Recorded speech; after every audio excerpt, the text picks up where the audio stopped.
Et si le secret d'un avenir meilleur résidait dans les moments de calme que nous passons avec nos livres la nuit, au lieu de faire défiler des écrans lumineux, rejoignez-moi dans ce voyage de redécouverte. Alors que je m'installais au lit un soir, je ne pouvais pas me débarrasser de ce sentiment lancinant d'avoir négligé quelque chose d'important. Mon fidèle tablette m'attirait avec un bouquet d'articles de nouvelles incontournables et de délicieuses recettes que j'avais promis d'essayer. Ce soir-là, je suis tombé dans un trou de lapin de défilement, parcourant des pages de contenu alors que l'horloge continuait de tourner silencieusement. J'ai ri aux vidéos animées de chats et me suis émerveillé des histoires surprenantes de âmes résilientes surmontant l'adversité. Pourtant, alors que je fermais ma tablette un peu tard, mon esprit bourdonnait de tout ce que j'avais consommé tandis que mon corps aspirait au sommeil. Je ne savais pas que mon écran lumineux avait saboté mon sommeil, menant à une léthargie le lendemain que j'avais prié pour qu'il soit radieux et revigorant. Ma belle, que Dieu la bénisse, frappa à ma porte le lendemain matin alors que je sirotais mon café tiède. Elle me jeta un coup d'œil, mes cheveux légèrement en désordre et mes yeux un peu gonflés, et s'assit immédiatement à mes côtés, prête à me donner ses derniers conseils sur l'hygiène du sommeil. « Tu sais, Evelyne, on dit que toute cette lumière bleue des écrans peut perturber ton corps. Tu devrais te détendre avec un bon livre au lieu de ces gadgets, déclara-t-elle avec son habituel enthousiasme. Cela a fait ressurgir un souvenir des soirées d'enfance passées à feuilleter des livres de la bibliothèque plutôt qu'à taper sur un écran. Ma belle avait raison, mon habitude nocturne n'avait pas seulement interféré avec la qualité de mon sommeil, mais avait également supprimé ces moments de réflexion tranquille que le coucher procurait autrefois. Sachant que ce moment ne pourrait pas passer sans réflexion, j'ai commencé à penser à combien je me sentirais mieux avec une approche différente de mes soirées. La nuit suivante, après une discussion agréable avec Walter pendant le dîner sur ses propres défis avec les écrans, j'ai rangé ma tablette tôt. À la place, j'ai sorti mon roman bien-aimé, un trésor que je n'avais pas ouvert depuis des lustres. Immédiatement, l'acte physique de tourner les pages semblait gratifiant. Avec mon livre reposant légèrement dans mes mains, je me suis plongé dans des histoires et des personnages familiers. La douce lueur de ma lampe de chevet baignait ma chambre d'une teinte douce, et bientôt, les filaments du sommeil commencèrent à m'envelopper plus confortablement qu'auparavant. Il m'est alors apparu à quel point il était vital de cultiver des habitudes nocturnes saines. Je me suis fait un mental de faire de mon environnement un lieu propice au sommeil, débarrassé des perturbations potentielles en fixant une heure de coucher régulière, en tamisant les lumières et en préparant mon esprit au repos. En réfléchissant à ma nuit de sommeil le matin suivant, j'ai réalisé que les ajustements avaient fait une différence. Je me suis réveillé rafraîchi, ayant l'impression que je pourrais me mettre à danser comme les vivantes que ma belle évoquait souvent lors de ses visites de l'après-midi. Mais la routine nocturne de Walter semblait également m'intriguer. Je savais qu'il avait obstinément résisté à ce genre d'introspection pendant des années. J'ai décidé d'inviter Walter à prendre un thé pour partager ce que j'avais découvert. Alors je nous ai tous deux servi une tasse et j'ai raconté mes récentes révélations sur le sommeil réparateur. Il a ri et a reconnu qu'il luttait toujours contre une forte envie de consulter les nouvelles tard dans la nuit, malgré leurs effets néfastes. « Ah, mais Evelyne, qu'en est-il de la météo ou des scores de baseball ?» demanda-t-il, sa barbe blanche frémissant alors qu'il se penchait en avant, clairement sceptique à l'idée de renoncer à ses habitudes nocturnes. Walter l'encourageait, peut-être qu'il est temps de considérer qu'un esprit plus clair peut te donner une oreille plus aiguisée lorsque les commentaires de baseball commencent. Nous avons éclaté de rire, appréciant combien parfois une blague est le meilleur moyen d'aborder les craintes liées au changement. À travers notre conversation, j'ai pu voir Walter devenir réceptif à l'idée d'un possible changement dans ses activités du soir. En réfléchissant à notre sujet sur les routines nocturnes, j'ai réalisé que la réticence de Walter à abandonner ses habitudes chéries reflétait mon propre parcours. Le changement n'est pas facile, surtout lorsque nous avons construit nos vies autour de certains rituels, aussi douteux que leur impact puisse être sur notre santé. Mais tout comme les fleurs écloses au tournant des saisons, nous aussi nous pouvons embrasser le renouveau dans nos vies. Je me suis demandé combien d'autres, comme Walter, ancrés dans leurs habitudes, pourraient également bénéficier de petits ajustements réfléchis. Dans cet esprit, j'ai décidé de rassembler nos amis pour une discussion animée autour de routines nocturnes saines. Qui savait combien d'esprits brillants pourraient apporter des idées délicieuses à notre conversation? En contactant mon cercle, je pouvais sentir l'excitation monter en moi. Ma belle, toujours prête à s'engager dans n'importe quelle entreprise communautaire, a été la première à répondre. Evelyne, quelle splendeur! Appelons ça le club des hiboux nocturnes, s'est-elle exclamée, son enthousiasme vibrant à travers le téléphone. J'ai ri intérieurement, imaginant tous nous percher autour d'une table confortable, partageant des histoires tout en sirotant des tisanes. Cet effort semblait aller au-delà du simple sommeil. Il s'agissait de connexion et d'apprentissage ensemble. J'ai rapidement rédigé une charmante invitation mêlant chaleur et motivation, y intégrant quelques anecdotes personnelles sur Walter et moi, espérant intriguer nos amis tout en veillant à ce qu'ils se sentent bienvenus pour partager leurs propres expériences.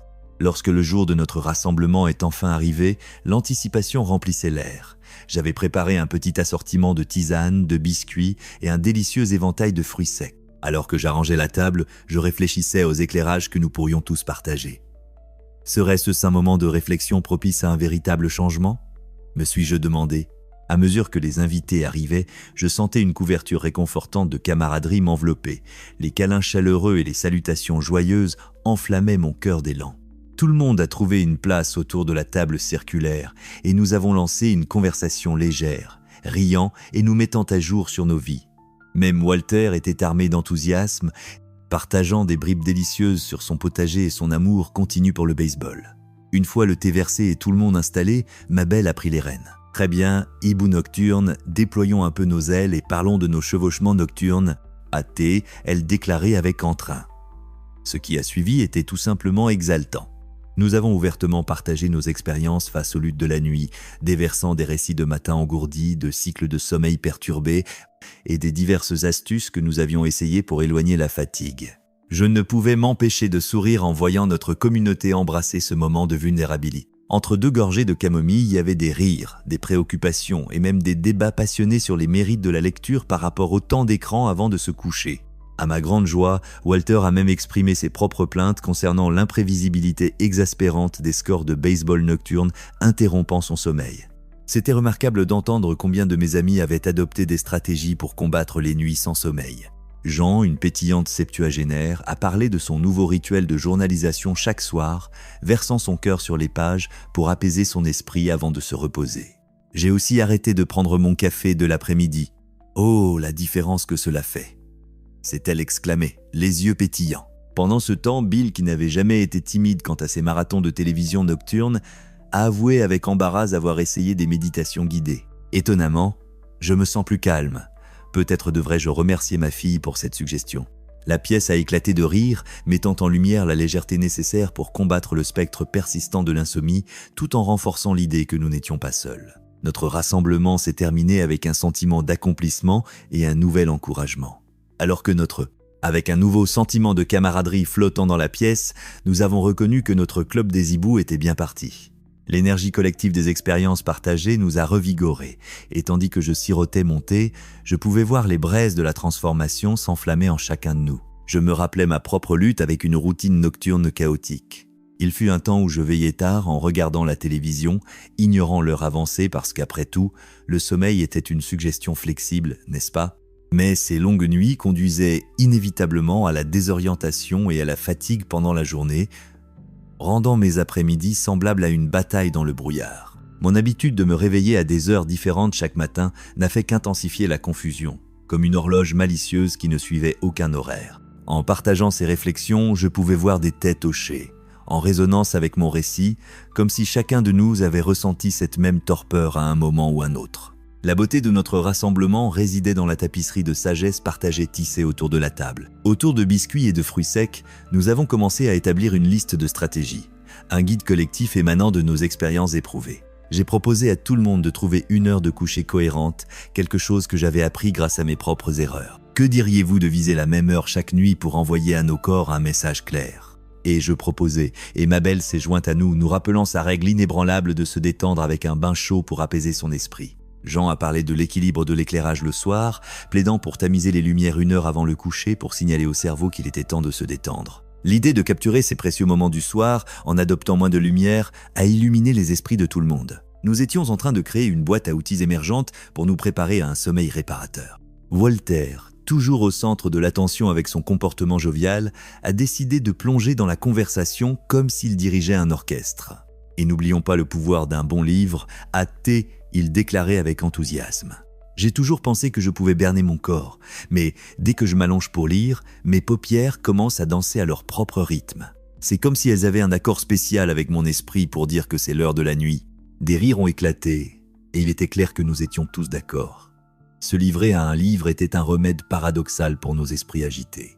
Il était fascinant que même au sein de nos approches variées, nous nous unissions dans la compréhension que viser la cohérence était réalisable, tant que nous accueillions les particularités et les chemins individuels de chacun. Rapidement, nos discussions ont glissé vers le sujet de l'hygiène du sommeil, quelque chose que beaucoup d'entre nous avaient soit négligé, soit accepté avec résignation. Bill, qui avait révélé ses précédentes sessions de binge-watching nocturne, a déclaré avec urgence « Je pense que réduire le temps d'écran est l'une des meilleures choses que nous puissions faire. C'est comme un chaos invisible dans ma tête. » Des hochements de tête et des murmures d'accords ont traversé la pièce alors que nous renforcions la précieuse leçon essentielle pour aider nos corps à se détendre correctement. La conversation devenait émotive, chacun de nous contribuant de petites habitudes que nous avions négligées, que ce soit de s'assurer que les téléphones étaient en mode silencieux ou d'explorer la musique apaisante qui peut mener à un repos paisible. Cependant, la discussion ne s'est pas limitée aux tactiques. Elle a également dévié vers l'aspect émotionnel du sommeil, comment une nuit reposante pouvait mener à une journée plus lumineuse et plus épanouie. Ensemble, nous avons commencé à partager comment un bon sommeil impactait nos relations et nos moments de clarté. J'ai constaté que ma patience augmente avec un esprit bien reposé et je réfléchis tout haut et j'ai remarqué le sourire complice de Mabel à travers la table.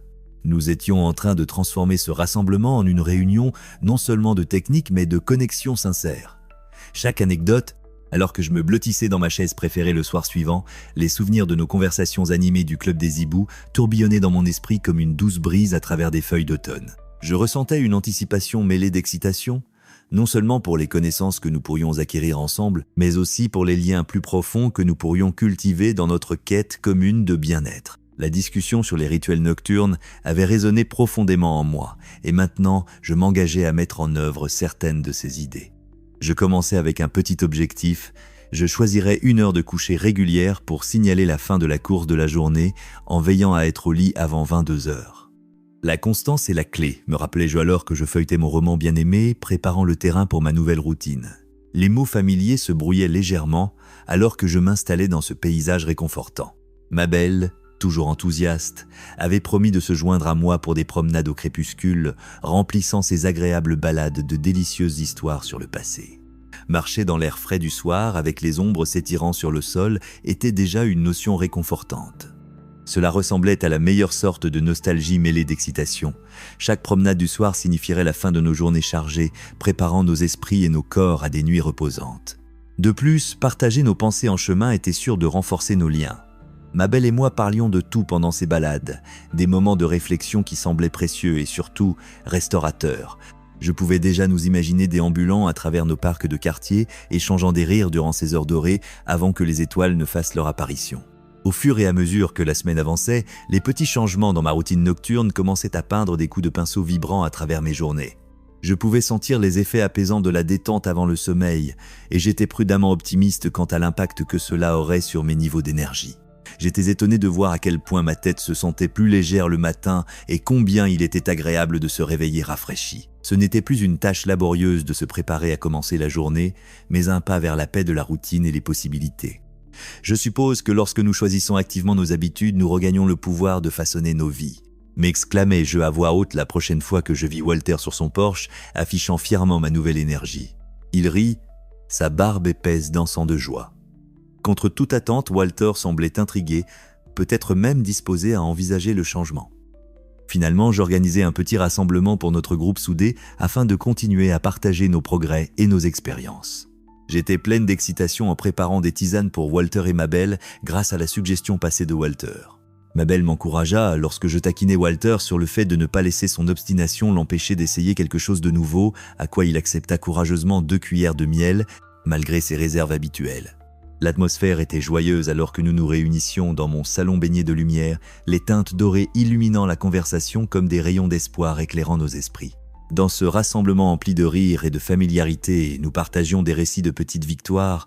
Mabel avait récemment découvert l'effet apaisant de la respiration profonde avant de se coucher, et Walter réfléchissait à investir dans une petite lampe de lecture pour créer un coin douillet pour ses chapitres nocturnes.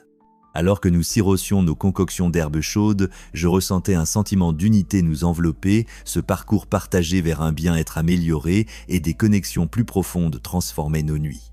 Ici, dans ce cercle bienveillant, nous montrions que faire des changements, peu importe combien petits, n'avait pas besoin d'être un effort solitaire. Chacun de nous partageait non seulement ses expériences, mais aussi ses rêves et ses aspirations, encourageant l'autre à continuer de façonner nos routines nocturnes